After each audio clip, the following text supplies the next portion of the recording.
Friends, welcome back to AppIQ, and if you're new, a special welcome to you. And in this video, I'm going to show you how to turn on and use TalkBack feature on your Android or Samsung phone. Go to your settings, guys, and you want to scroll down to where you have accessibility. You want to tap on that feature there. Then you will find TalkBack feature within the list. You want to tap on that. Now, you have two options here. You have the option to turn it on, and you also have the option to put like a shortcut on your phone. So you can choose whichever one so that you can have quick access to the TalkBack. Now, how do you turn this on? Just simply go ahead and toggle it on and then click and allow. Immediately, it will start to talk back to you. Welcome to TalkBack.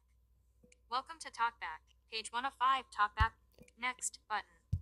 Close tutorial button. Double tap to activate. Close tutorial. Close button. Allow TalkBack to make and manage phone calls. Don't allow. TalkBack. Talk home button. One UI home. Settings. Store. Play Store. Google. Gmail. Mail. Search and mail. English. Home button. Window nav. One UI home. Recents button. Out of pager. Window navigation bar. More options button.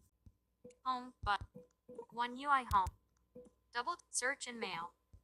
Home button. One UI home. Settings.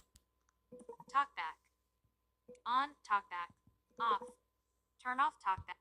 Turn off button. TalkBack off.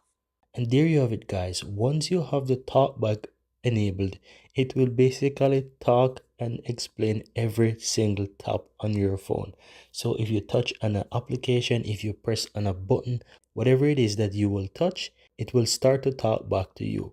Now how it works is that if you look below the settings, you will see it mention how to use TalkBack. So you can easily go ahead and use these instructions in order to use the TalkBack application. And that's all there is to it, guys. Now, if at any point in time you want to disable it, you just need to follow the steps and come here and you can easily turn this off. But that's it. Very easy and very simple.